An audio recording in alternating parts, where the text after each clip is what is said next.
Good day, everyone. This is Chris with the Ancient Scholar, and before I get started, I just want to let you guys know that I do have the camera mounted, and I'm not really looking at it. I'm kind of looking at the road, obviously, because I'm commuting. Last time I shot one of these videos, I got a couple of comments about the safety of doing what I did. So I just wanted to show everyone that I do have the camera mounted. I'm not playing around with it. I've got my eyes pretty much on the road.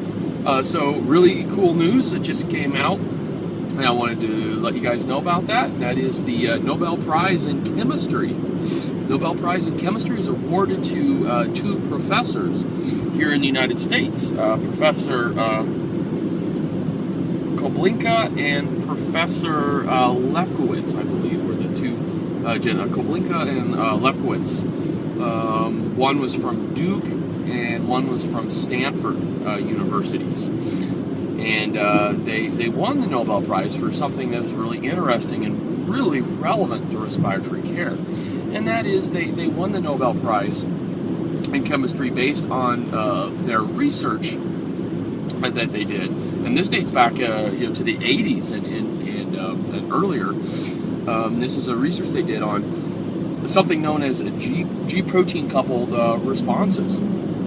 And the reason that this is so important is that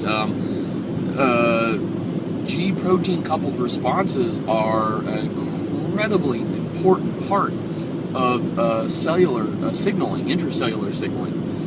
So important is this concept of a G protein coupled response that the first 5 lectures of my respiratory pharmacology course is really geared toward getting students to that point where they can have a basic understanding of the G protein coupled response. Because one of the pharmacological responses, pharmacological actions that is G protein coupled, among many others, is the beta 2 response. When I administer a medication, a catecholamine, a saliginin, a resorcinol, etc., a medication that can attach and activate a certain type of what's known as a TM7 or transmembrane 7 receptor, certain type known as a beta 2 receptor, among many others, but beta 2 because that's relevant to what we do in respiratory therapy. When it attaches that beta receptor,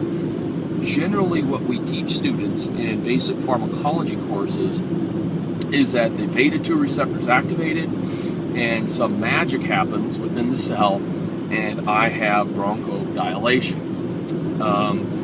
And for the longest time we didn't really have a good understanding of what was going on when we gave medications like epinephrine.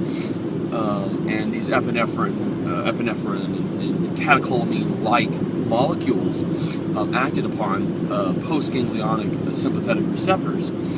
And now, because of this research, we have a much better understanding of what's actually going on within the cell. We know that the activation, specifically the beta 2 receptor, that beta 2 receptor in turn activates G proteins. Okay. And there are different subtypes, but I won't go into that. And then the G proteins then act upon and activate another protein or enzyme known as adenyl cyclase. And adenyl cyclase helps catalyze the conversion of adenosine triphosphate into the cyclic 3', 5' adenosine monophosphate, or we call CAMP or CAMP. And then CAMP is involved in a whole nother cascade, which ultimately leads to, well, among many other things, ultimately leads to bronchodilation, smooth muscle relaxation. The CAMP is involved in interactions with other enzymes that help prevent decoupling of the cross bridges in the actin myosin, and that prevents contraction. I think at this point we don't have a perfect understanding of what's going on, but we have a pretty good understanding.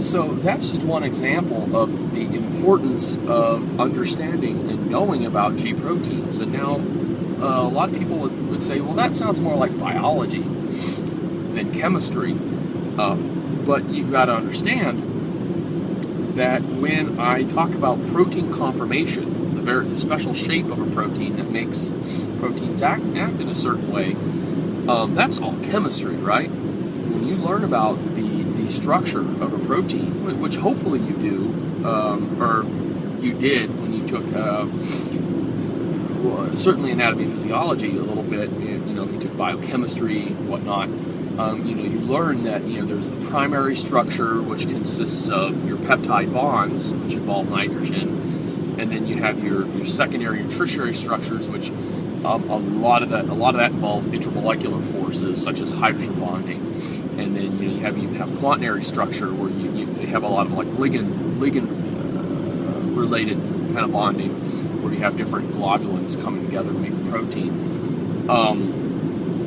But that's all chemistry.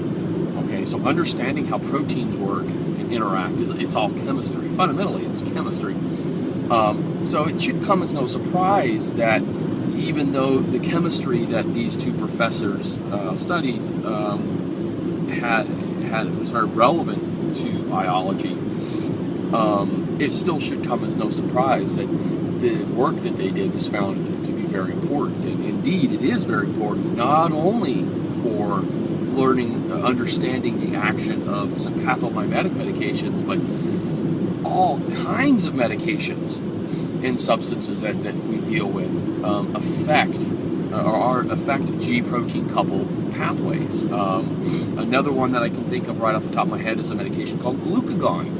Glucagon is given to help increase blood sugar. It can help with esophageal spasms. It can help treat beta blocker overdose. And glucagon, even though it doesn't work by activating beta receptors, it has its own receptors on the cells. Guess what?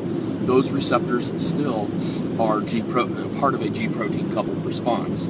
So very important, very fundamental to understanding the intracellular environment and how cells interact with stimuli. Definitely pretty exciting, and I'm very pleased to congratulate these two professors that put in so much work and advanced understanding. Certainly has helped people like me who are at the ground level administering these medications and teaching other people about these medications.